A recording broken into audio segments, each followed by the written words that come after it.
Terima kasih. Nimbang bahwa Mahkamah dalam putusan aku telah menyatakan menolak permohonan pemohon itu seluruhnya. Artinya semua dalil yang telah dikemukakan dalam permohonan pemohon telah dinyatakan tidak terbukti oleh Mahkamah.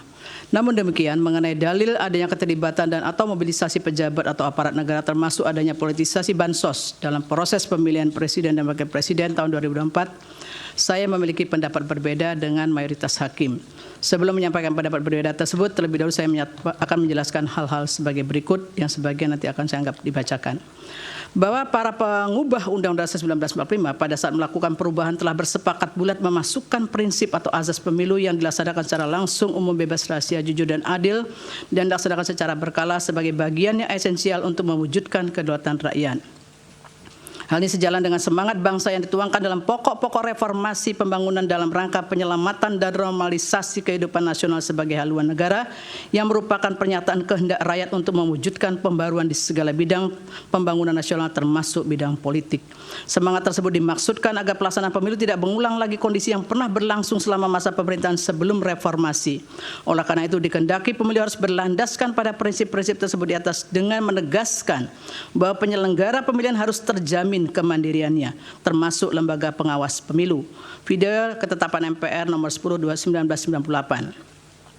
Bahkan sejalan dengan semangat reformasi juga ditegaskan bahwa dalam rangka penyelamatan dan normalisasi kehidupan nasional penting untuk ditumbuhkan pemerintahan yang bersih sebagai pelayan masyarakat dan bertindak berdasarkan hukum dalam rangka lebih meningkatkan kredibilitas pemerintah di mata rakyat.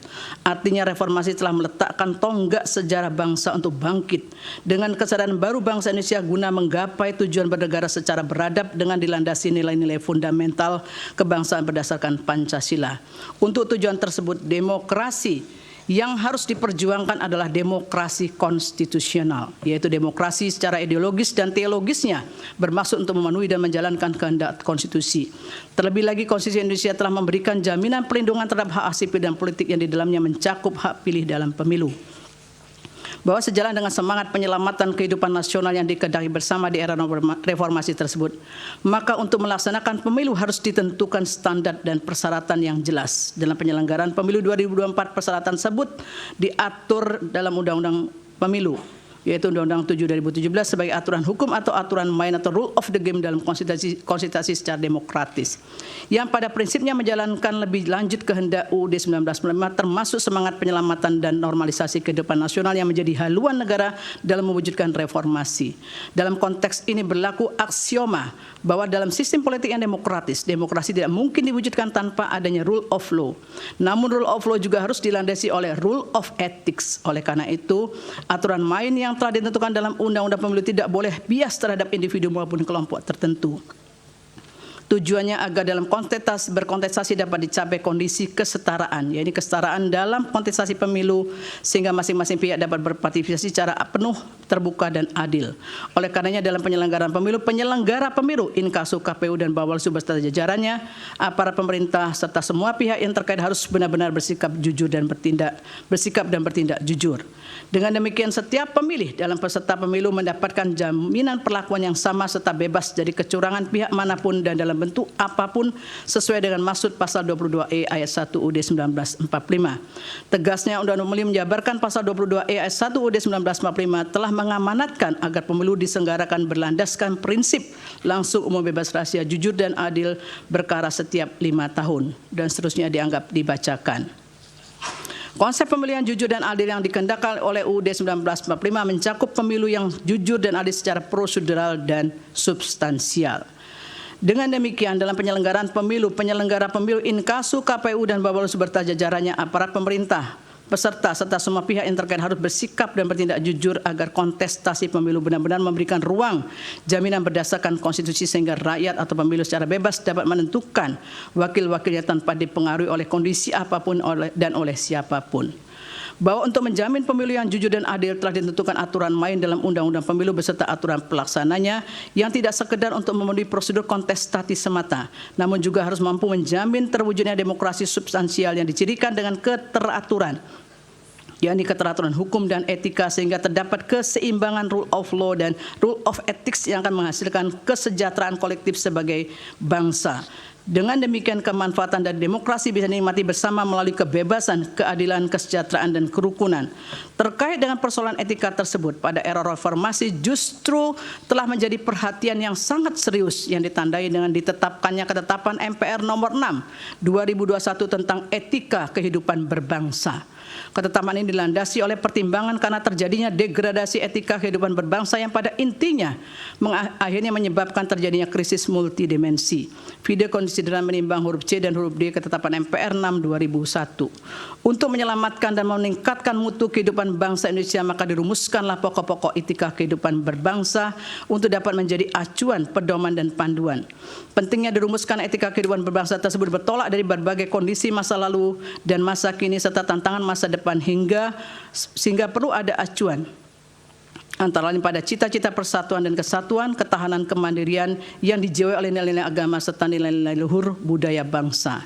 Terkait dengan isu etika politik dan pemerintahan, ketetapan MPR 6 2001 telah menggarisbawahi misinya bahwa setiap pejabat dan elit politik harus bersikap jujur, amanah, sportif, siap melayani, berjiwa besar, memiliki keteladanan, rendah hati, dan siap mundur dari jabatan politik apabila terbukti melakukan kesalahan dan secara moral kebijakannya bertentangan dengan hukum dan rasa keadilan masyarakat. Video angka 2 bab 2 pokok-pokok etika kehidupan berbangsa ketetapan MPR nomor 6 2021. Menimbang Mahkamah dalam putusan aku telah menyatakan berwenang mengadili permohonan pemohon, sekalipun termohon dan pihak terkait mengeksepsi kewenangan Mahkamah. Dalam konteks ini penting bagi saya untuk menegaskan bahwa memahami kewenangan Mahkamah dalam penyelesaian perselisihan hasil pemilihan umum tidak dapat dilihat secara parsial dengan merujuk pada pasal 24 C ayat 1 UUD 1945 dan pasal 475 Undang-Undang Pemilu dan seterusnya dianggap dibacakan.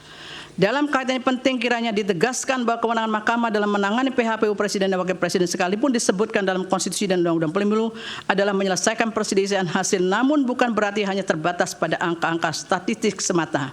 Maka apabila Mahkamah dibatasi untuk memeriksa angka semata, justru sama artinya dengan menurunkan derajat konstitusi itu sendiri, di mana Mahkamah harus menjaga nilai-nilai konstitusi dan prinsip-prinsip demokrasi.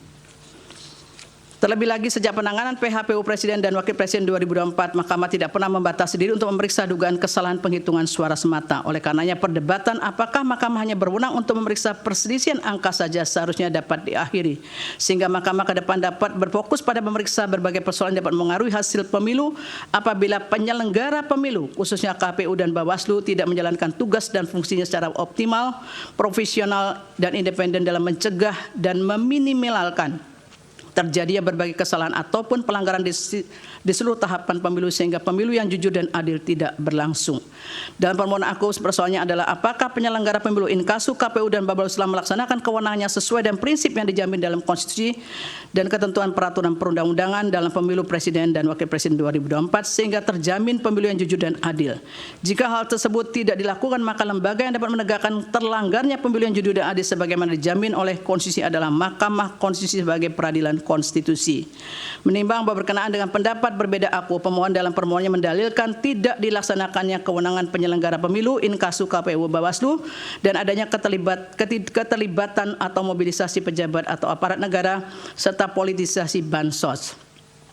Setelah mencermati secara dari pemohon tersebut, pada pokoknya berkaitan dengan dugaan ketidaknetralan PJ Kepala Daerah dan pembagian bansos.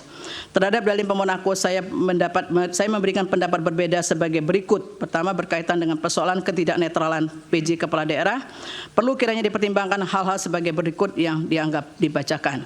Berkaitan dengan pengisian PJ Kepala Daerah, tidak boleh mengabaikan prinsip-prinsip demokrasi dan sekaligus memberikan jaminan bagi masyarakat bahwa mekanisme pengisian penjabat tersebut berlangsung secara terbuka, transparan, dan akuntabel untuk menghasilkan pemimpin yang kompeten serta berintegritas sebagaimana hal tersebut telah dipertimbangkan dalam putusan MK nomor 67 2021 yang dianggap dibacakan. Bahwa selanjutnya dalam proses pengisian PJ Kepala Daerah tersebut pula kepala daerah tersebut pula harus memperhatikan syarat bahwa penjabat dimaksud memiliki pemahaman yang utuh terhadap ideologi Pancasila, Negara Kesatuan Republik Indonesia serta pemahaman terhadap politik nasional yang baik sebagaimana telah ditegaskan dalam pertimbangan hukum putusan MK nomor 15 tahun 2022 dianggap dibacakan. Bahwa berdasarkan kutipan pertimbangan hukum tersebut di atas, proses pengisian dan persyaratan PJ Kepala Daerah telah diatur dalam pasal 201 Undang-Undang 10 2016 dan ditegaskan pula oleh Mahkamah dalam pertimbangan pertimbangan hukum putusan-putusan di atas. Pada prinsipnya Mahkamah menegaskan perlu adanya kaidah dan ketentuan hukum yang memberikan pedoman dan batasan dalam pengangkatan PJ kepala daerah. Sebab sekalipun kedudukan PJ bersifat sementara di masa transisi, namun memegang peran strategis untuk ikut menjamin penyelenggaraan pemilu agar dapat berlangsung secara jujur dan adil. Oleh karena itu diperlukan PJ kepala daerah yang memiliki integritas dan pemahamannya utuh terhadap ideologi Pancasila, NKRI serta pemahaman terhadap politik nasional yang baik.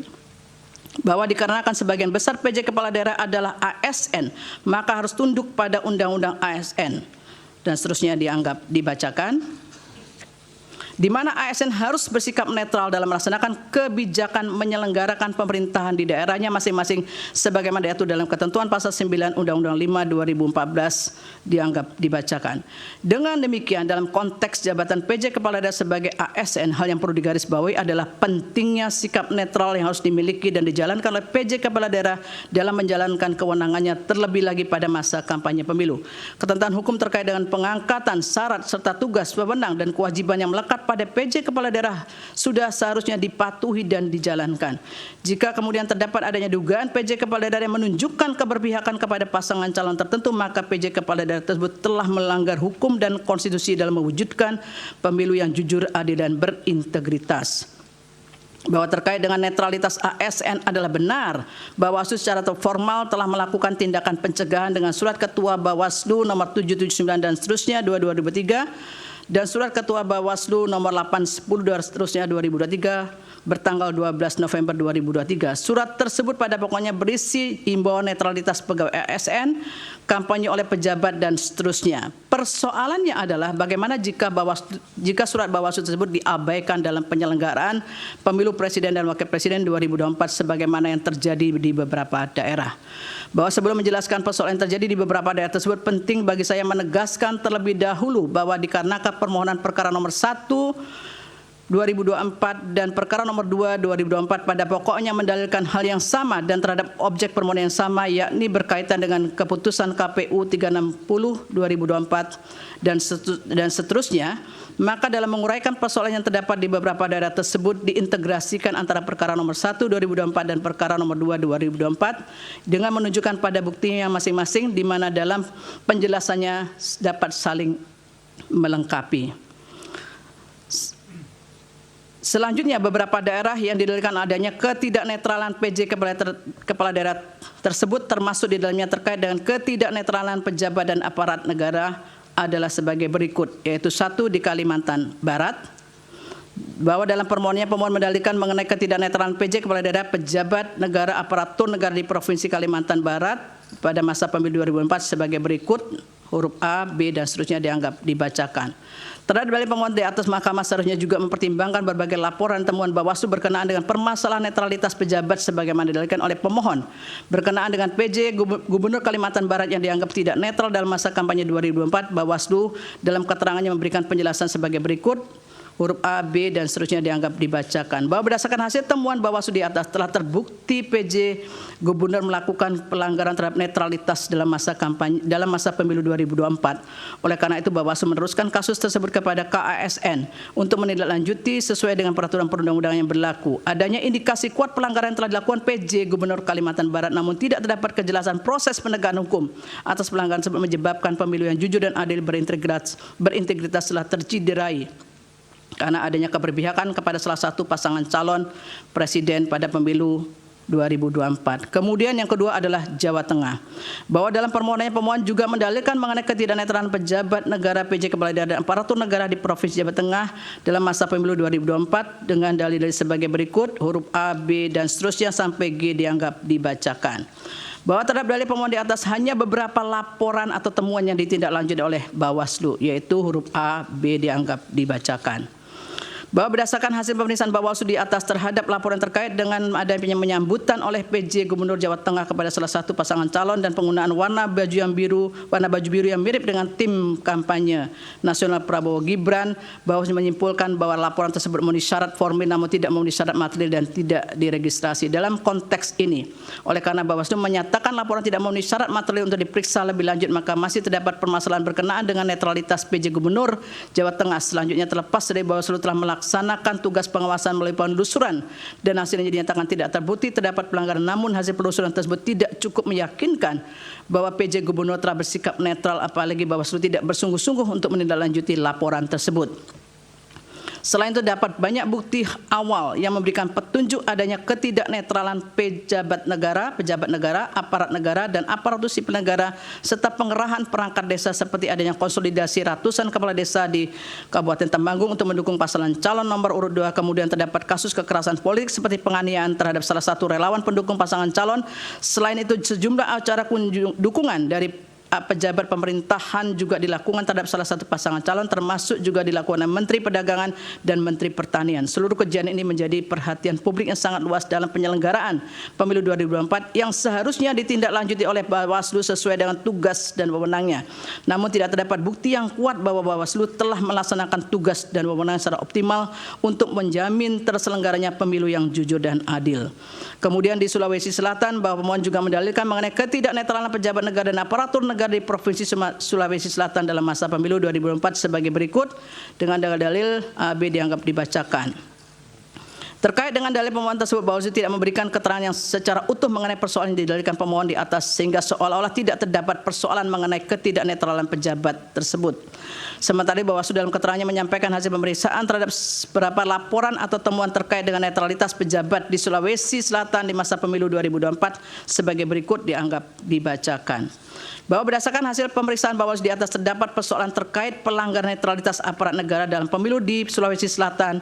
Adanya laporan ketiga Bawaslu terkait keterlibatan PJ Gubernur Sulawesi Selatan dalam kegiatan pembagian bantuan sosial, tetapi laporan tersebut dinyatakan tidak memenuhi syarat material.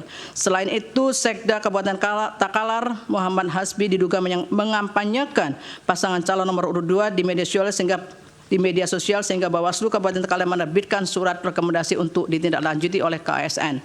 Lebih lanjut, terdapat dugaan pelanggaran terkait dengan pengunggahan video pemasangan APK pasangan calon dan seterusnya.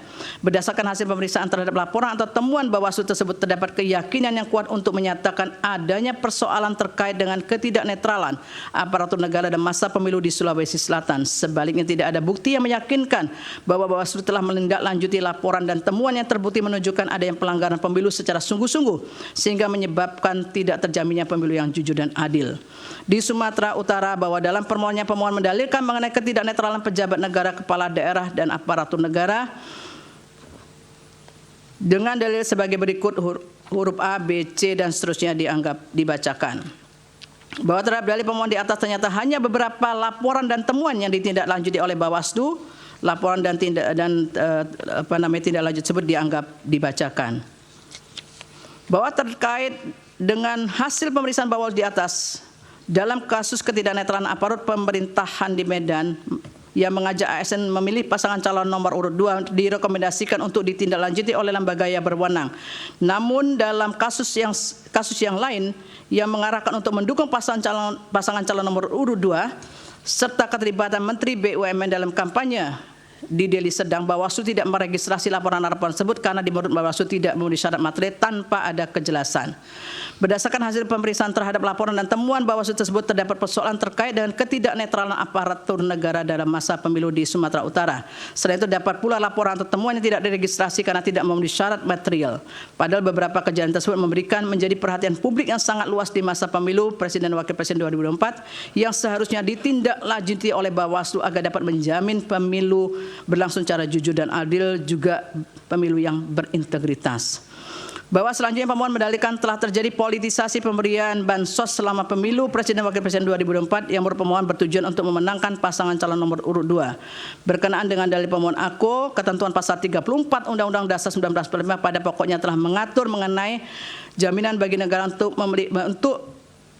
jaminan bagi fakir miskin dan anak terlantar dipelihara negara, dan negara berkewajiban untuk memberdayakan masyarakat yang lemah serta tidak mampu sesuai dengan martabat kemanusiaan. Selanjutnya, dalam Undang-Undang 19/2003 tentang APBN tidak secara eksplisit mengatur anggaran untuk program bantuan sosial. Jika merujuk pada ketentuan pasal 8 ayat 2 Undang-Undang APBN, hanya dinyatakan anggaran belanja pemerintah pusat dikelompokkan atas beberapa pengelompokan.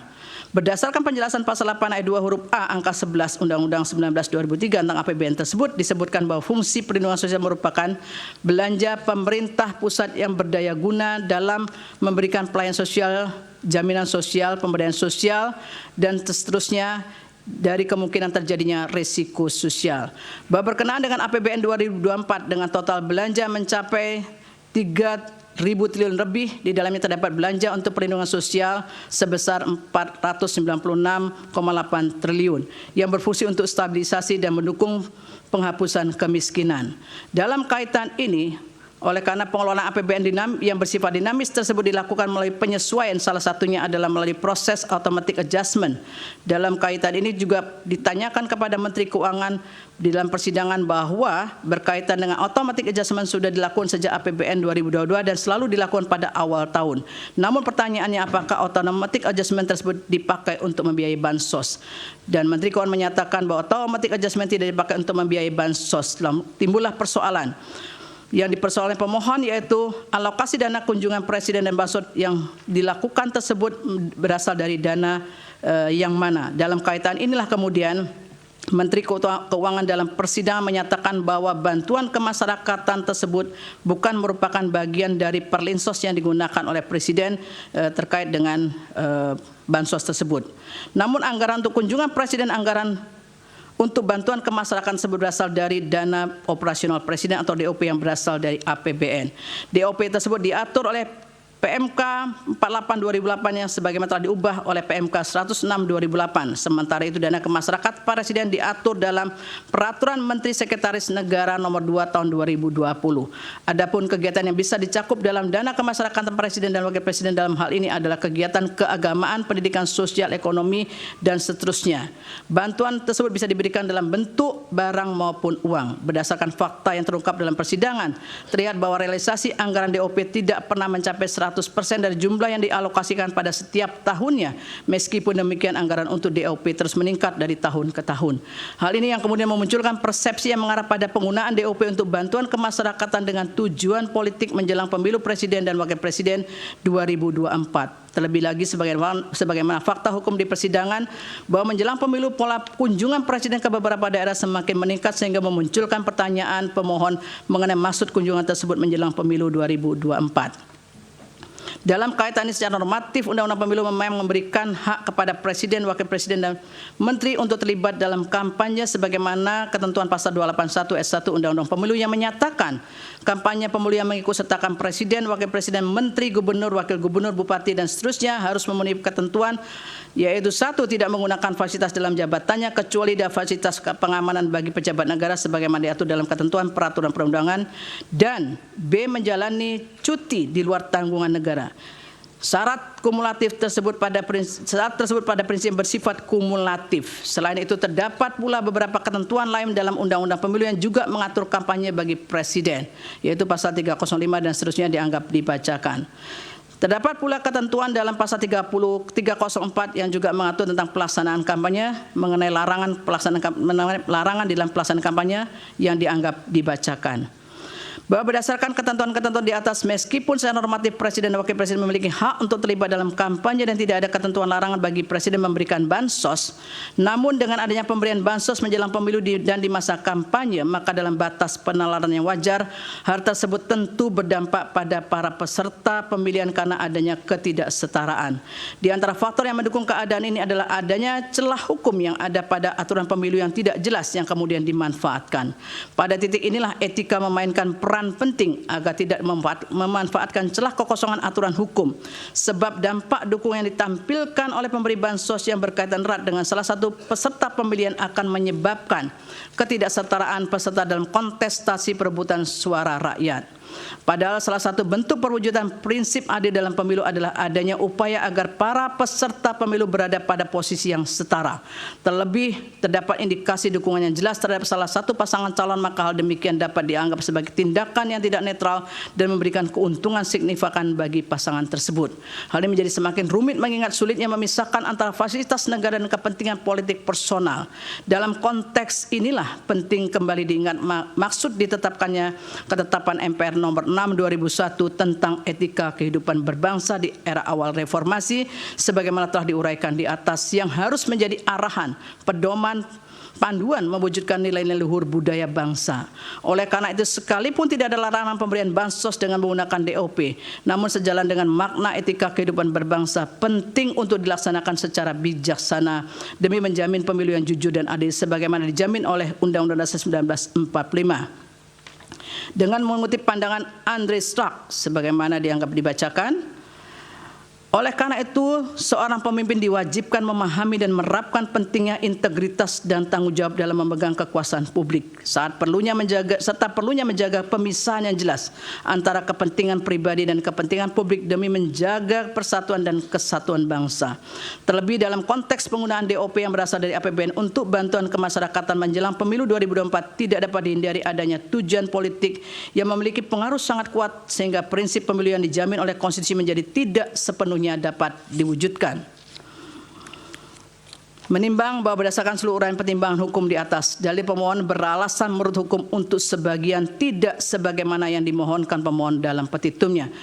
Oleh karena diyakini telah terjadi ketidaknetralan pejabat yang sebagian berkelindan dengan pemberian bansos yang terjadi pada beberapa daerah yang telah dipertimbangkan di atas, maka untuk menjamin terselenggaranya pemilu yang jujur dan adil sebagaimana dijamin oleh Undang-Undang Dasar 1945, seharusnya Mahkamah memerintahkan untuk dilakukan pemungutan suara ulang untuk beberapa daerah tersebut di atas.